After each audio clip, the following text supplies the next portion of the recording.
Hello there, my name's Steve. In October 2015 I was diagnosed with Asperger's syndrome.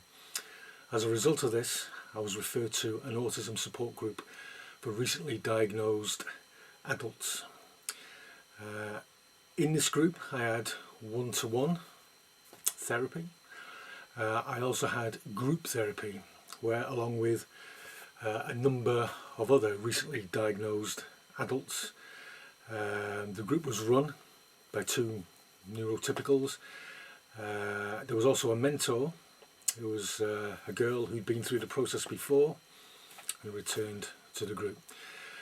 Now, on the first meeting of this group, the mentor gave like a testimony, described her life and her experiences, and for the first time in my life I was actually listening to someone who'd had the same experiences as me, experienced the same frustrations, self-doubt, humiliations, problems. But after a great length of time, well, a lifetime in fact, of thinking, being alone with all this, suddenly here was somebody else describing exactly the same things. This was clearly a very moving event for me, and at that point I decided I would open up a YouTube channel where I would describe my experiences, purely, moral support or whatever, if I could do some good as I pass along. So that's why I started this channel. Now, I started this channel some months ago. I've just not been able to get around to doing any monologues on it. I've just been uploading other stuff. So that's basically why I started this channel. A bit more about myself. I am 50 years old. Be honest, you didn't think I was a day over 21, did you? I have a wonderful wife, two beautiful children, and I have been in continuous employment for the last 30 years. Now, I say that because I would probably describe myself as probably the most socially inept person I have ever come across, and yet I have managed to lead a reasonably normal, conventional existence. So hopefully, in addition to moral support, I can also offer some practical advice as to how to get on in the world. Okay, so introduction over. Now, the theme of this post, the opposite of autism, or it could equally be entitled Perceptions of Autism. Now, this is essentially a light-hearted exercise, not to be taken too seriously, but it does have a serious point to it. Now, I do have quite a number of YouTube channels, some very successful, some, most, not very successful. But anyone who has had the misfortune to see my monologues before would know I memorise these, or I just do them off the cuff.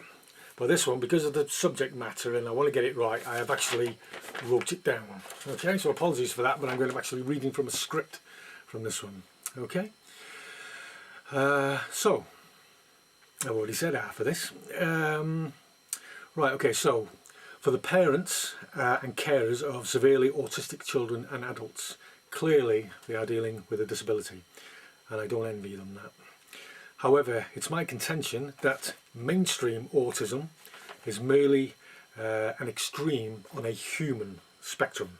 It's not disability, disorder, whatever. It's just, think of the human spectrum of height. At one end you'll have people 7 feet tall, this end 4 foot, 3 foot, whatever, they are just extremes of normality. And that's what I'm contending here mainstream autism is. I've got to find my place now. Right, so now if you took 100 people off the street, by the law, I'm going to abandon that, by the law of statistics, one of them will have autism. You'll be at this end, right on the end of the human spectrum. You would have a load of people in between with varying degrees of autistic traits, and at this end you would have, I don't know how many people, certainly more than one probably, but you'd have a group of people here who you could probably give a name to, attach a condition to, make one up, give them a name. They'll have traits in common, behaviours in common, and hey presto, there's another group. Yeah? Now, basically these people would be the opposite of the autistics. So the traits, behaviours, I'll refer to this again, to be very gregarious, at ease in social situations, not unintelligent, but would not be described as deep thinkers. They would be outgoing, upbeat, adventurous, probably have poor general knowledge, and flummoxed by technology. I'll give a few examples of this. Like the other day I was at a petrol station and queuing up for petrol, and there was a car parked right in the middle of the petrol station, and it'd be put in such a place that it had blocked off 4 petrol pumps. Now the person who parked here wasn't even getting petrol. They'd just gone into the Spar, which was attached to this petrol station, done the shopping, come out again, totally oblivious to the chaos they'd caused. Now that person wasn't being, couldn't care less. They just hadn't thought. They thought, there's a Spar, there's a bit of space, in I go. No thought. Again, I'm not holding that against them. That is just, and I thought, right, that is a person at that end of the spectrum. Equally see people parking in space that would hold 2 cars, and they park and block 2 spaces. A lot of people, those, couldn't care less. Others, they just don't think. Yeah. Queue at the bar. Whenever I go to the bar, I'm always like, oh, where's the queue? Where's the queue? Right?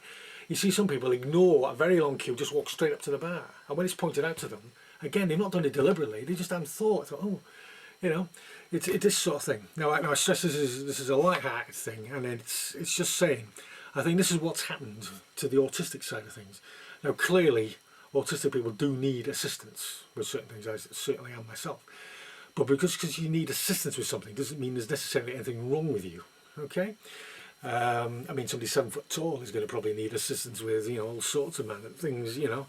Again, I'm just saying this is an extreme end of a normal human spectrum. Now, so here we have a condition. I don't know what you'd call that condition.